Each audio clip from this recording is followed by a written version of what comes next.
ጌታ ሆይ ይላል ርዕሱ። ጸሐፊው ወሰን የየስ ነው።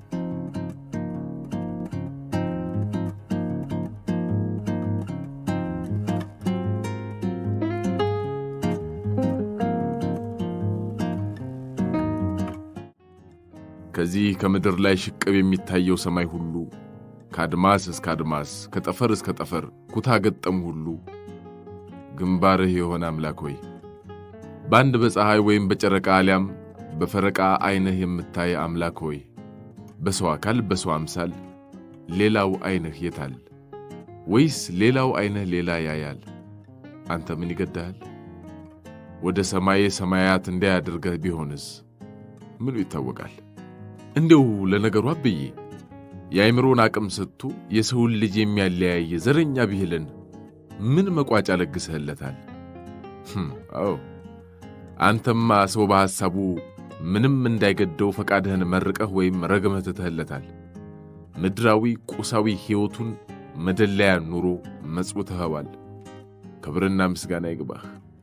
ሰው ያንተ ድሃ ያንተ ለማኝ ባዶነትና ሙሉእነትን በባዶ ጊዜ ለዘንተ ዓለም እያመሳከረ እያቻቻለ መሆንና ለመሆንን ይኖራል።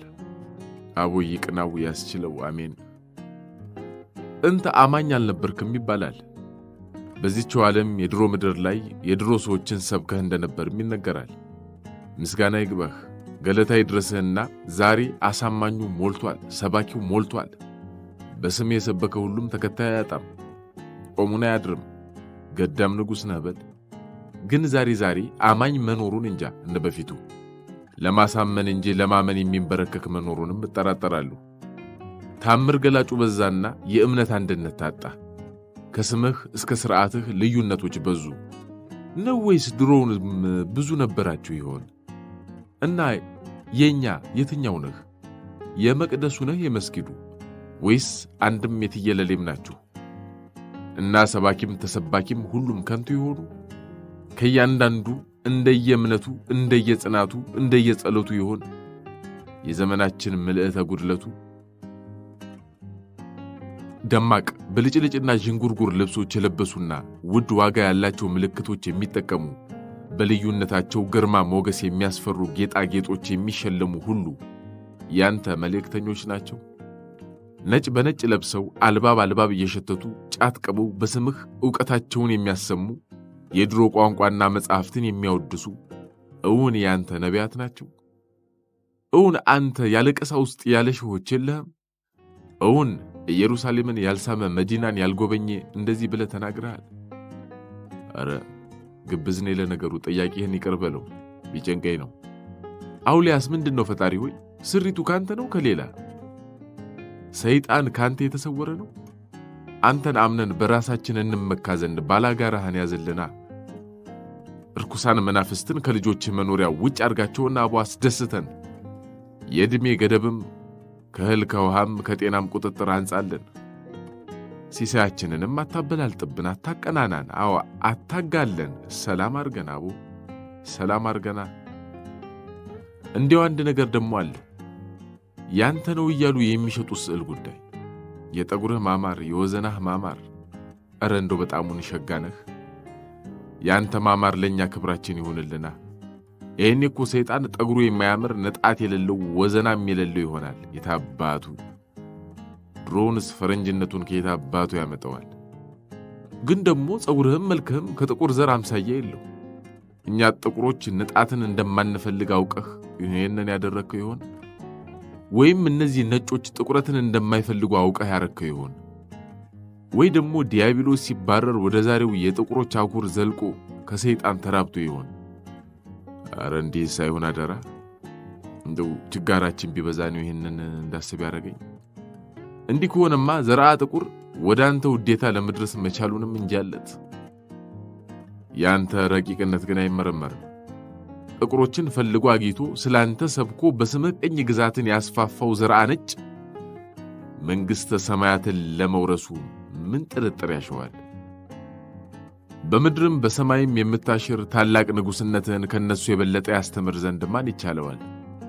በዚህ የተነሳ መጪው የጥፋት ዘመን ለመላው ዘርአ ሰብ ሳይሆን ለጥቁሮች ሳይሆን ይቀራል። አቦ ጥቁር ሕዝብ ያሳዝናል። የቅጣቱ አቅጣጫ ሳይበዛበት ይቀራል። ቅጣት ያቅም ብቻ ሳይሆን የፈጣሪ ቁጣም ከሆነ እንዲያውማ የሰው ልጅ ከዝንጀሮ ዘር የመጣ ነው የሚባለው ቅጥፈት ነው። ጥቁሮችን ለመንካትም ለማግባባትም የተባለ ሳይሆን አይቀርም። ጥቁር የርኩስ መንፈስ የሰይጣን ዘር ነው እንዳይሉት ለቅዱስ መንፈስ ስብከታቸው የማይመች ሆነባቸው። የሚገርመው የጥንታዊ ሰው ዘር የሚባለው የሚገኘው ሁልጊዜ በጥቁሮች አገር መሆኑ ነው። አዎና እንዴ የዝንጀሮ አጽም እየለቃቀሙ አያቶቻችንን አገኙልን ለመባል ያሉት ይሆን እንዴ? ቢሆንም ከሰይጣን ዘርነት ይሻላል ብለው የዘር ሐረግ ግንድ መለገሳቸው ከሆነ ይሁን ብለን አላቡ ደሞ ሌላ መዘዝ እንዳያስከትሉብን እንጂ። እና ጥቁር ሁልጊዜ የጥንታዊነቱ ታሪክ እየተመረመረ ይኖራል በድህነቱ። ለዛሬ እደግ ተመንደግ ተስማማ የሚለው ግን የለም። ጥንቱነቱን ለመፈለግ ጉድጓድ ሲምስ ፈረንጁ ትንቢቱን እውን ለማድረግ ሽቅብ ይፈተለካል። ጥቁር ዛሬነቱን ከትላንቱ እያስተሐቀረ ሲጽናና ነጭ ዛሬነቱን ከነገነቱ እያስተያየ ይቦርቃል። የጥቁር ዛሬ ለነጭ ትላንቱ ቢሆን የነጭ ዛሬ ለጥቁር ከርሙ ይሆናል። ፈረንጅ መንኮራኩር ሊያመጥቅ ወደ ሰማይ ሲልክ እኛ ደግሞ የጥንት አጥንት ፍለጋ ወደ ምድር። አጃኢብ ነው አቡ። ግን እስኪ ይሁና። ቆይ ድህነታችንን ለመርሳት ብንጠራጠርስ? ቆይ ፈረንጆች አምላካችንን ቀምተውን ቢሆንስ? ሰይጣንም እኮ ጥበብን ይወልዳል፣ ያውቃል፣ ይመራመራል ይባላል። እንዲህ ከሆነ እኛ ደጋጎች እንሆናለን። የነጮቹ ሰይጣናዊ ምርምርና ግኝት ሁሉ በጥቁሮች ጾም ጸሎት በቃ ድምጥማጡ ይጠፋል። በቃ መዛኙ አምላክ የእስከዛሬውን ሁሉ አይቶ ለኛ ይፈርዳል። ኧረ አርግልን ጌታዬ። መቼስ ምቀኛ ከዚህ በላይ ምን ይጸልያል? አዋዘዋውረው ርዚቁን ወደኛ አንጣው። ነጩ ይጥቆር ጥቁሩ ይንጣ። ይሁን የቀረን እንደው አንተ ወረዝቀን አቦ ጌታ ሆይ። እድሜውን ጤናውን ሀብቱን ሰላሙን ፍቅሩን ምክሩን ዕውቀቱን አንተው ለግሰን። የጦር መሳሪያ ማረሻና ወገል ይሁን እባክህ። መሳሪያ ተኳሹን ሰርቶ እንዲበላ አድርገው እባክህ። መምጫህ የማይታወቅ አምላክ ሆይ ክፋችንን አርቅልን፣ እርዳታን አቅርብልን፣ አንድ አድርገን። ይሄ አለሁ የሚለውን ሁሉ ዞር አድርገህ መንገዱን ምራን። በተረፈ አንተው ሙላበት።